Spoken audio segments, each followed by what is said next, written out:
If anyone asks you about the houris, show your face. Say like this.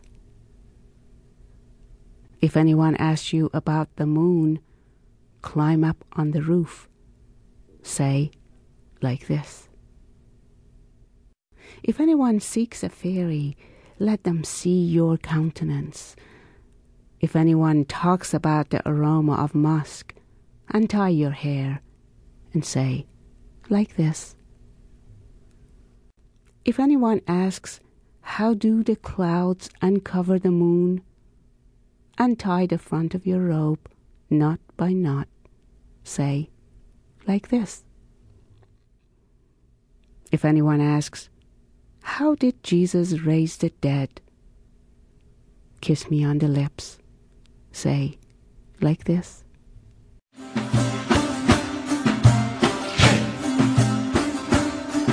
In the year 1219, Baha-ud-Din Walad, a noted Sufi, left Balkh along with his family, possibly in order to avoid the incoming hordes of Genghis Khan. On the way, he stopped in the city of Nishapur. One day, as he was walking, his 12-year-old son Jalal-ud-Din in tow, they were seen by Farid-ud-Din Attar, another famous Sufi. It is said that Attar remarked, recognizing the future eminence of the boy, "Look, there goes a sea chased by an ocean."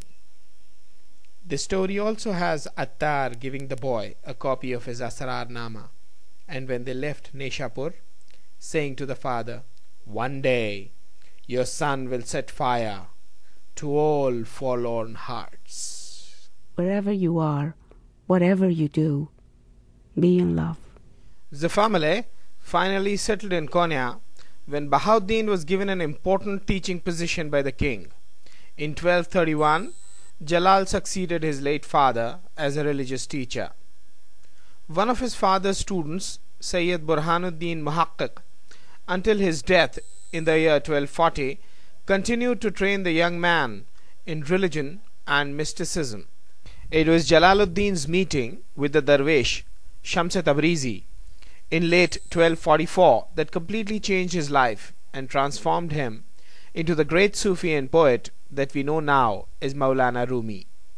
It is said that Shams had travelled throughout the Middle East searching and praying for someone who could, in his words, endure my company. A voice said to him, "What will you give in return?" Shams replied, "My head." The voice then said, "The one you seek is Jalal-ud-Din of Konya." The story continues thus. Shams reaches Konya.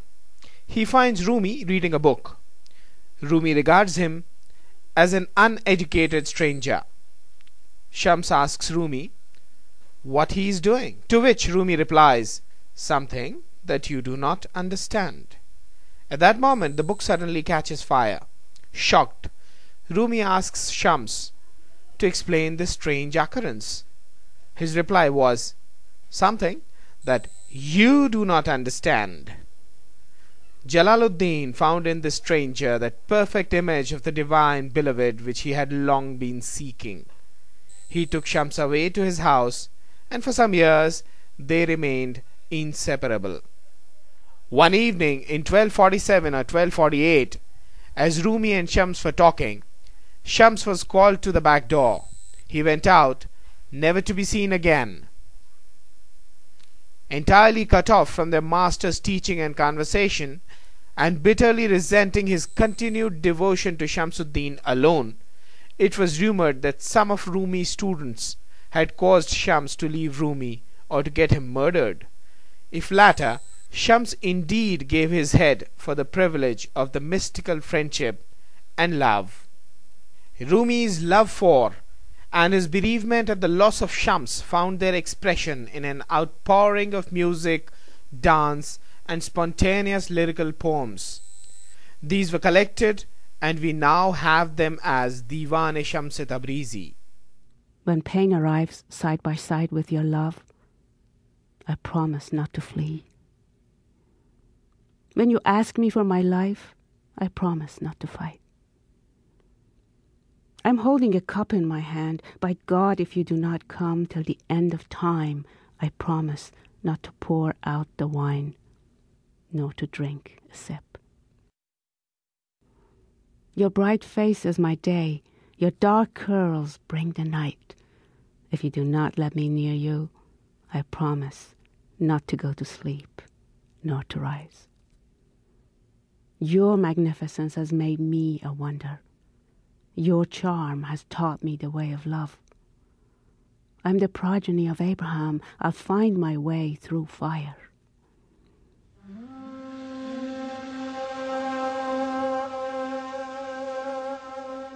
In the town of Konya, in central Turkey, in the middle of the 13th century, a prominent religious scholar named Jalal-ud-Din Rumi was suddenly separated from his teacher and spiritual friend.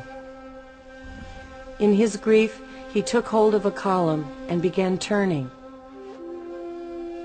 Verses of poetry began pouring out of him.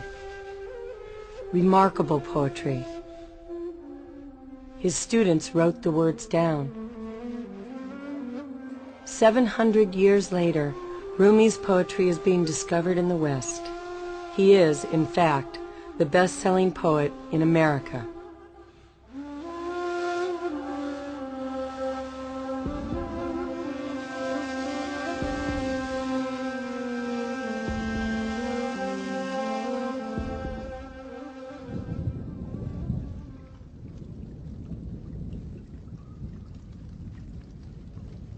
Come to the orchard in spring.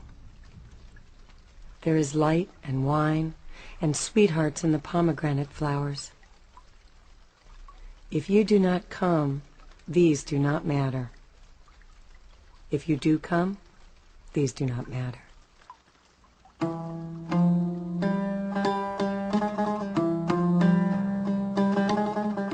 When his light shines without a veil, neither the sky remains, nor the earth, nor the sun, nor the moon.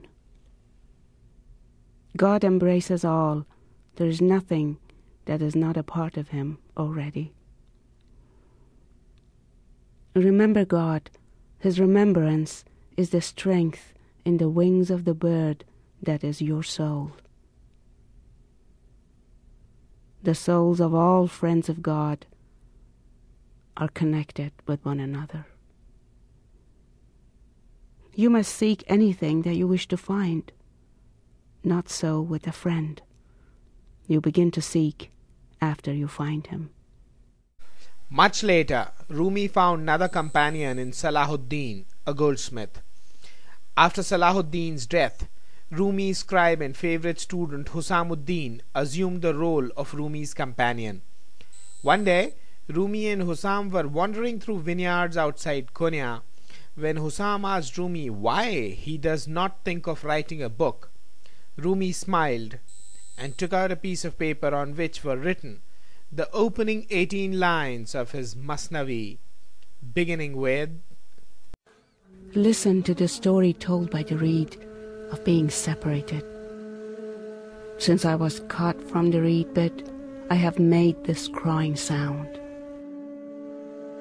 Anyone apart from someone he loves understands what I say.